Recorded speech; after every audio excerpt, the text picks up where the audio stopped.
Det här doftar helt ljuvligt. Det är alltså en bearnaise potatisgratäng. Den är självklart väldigt god att servera med en bit grillat kött.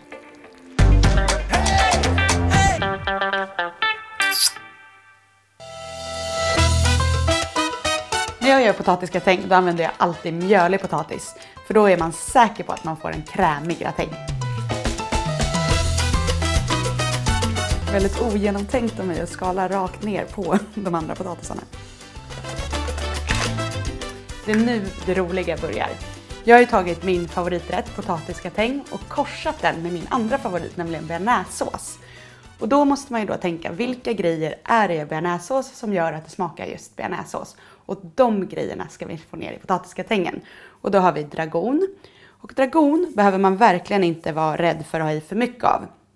Det går nästan inte att överkrydda med dragon. Så ha i ungefär en hel burk.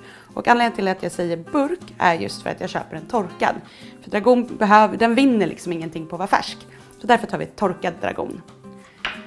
I bearnaisesås har vi också syra från vinäger. I potatisgratängen vill vi ha någon form av krämighet. Vanligtvis har man ju grädde. Men i den här blir det då istället crème fraîche.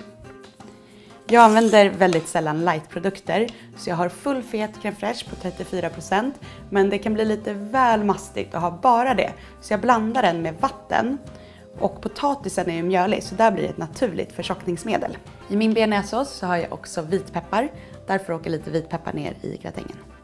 Något som jag varken har vanligtvis i min potatisgratäng eller min bearnaisesås är dijonsenap. Men när jag tog fram receptet på den här rätten så upptäckte jag att det gav en väldigt härlig mustighet till gratängen. Så därför kör vi 3 matskedar dijonsenap. Potatisgratäng utan vitlök går ju verkligen inte. Jag har köpt sån här solovitlök eftersom det gör att man slipper skala så många klyftor. Den här är ju liksom en enda stor klyfta och då räcker det med att ha i den där.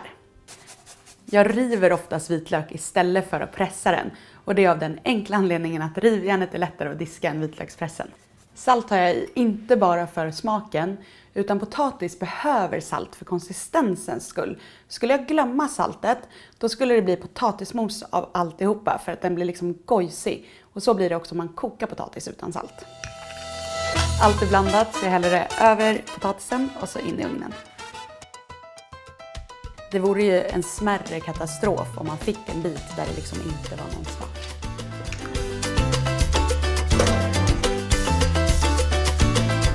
Den här bearnaise-potatisgratängen är ju väldigt god att servera med till exempel en stekt köttbit.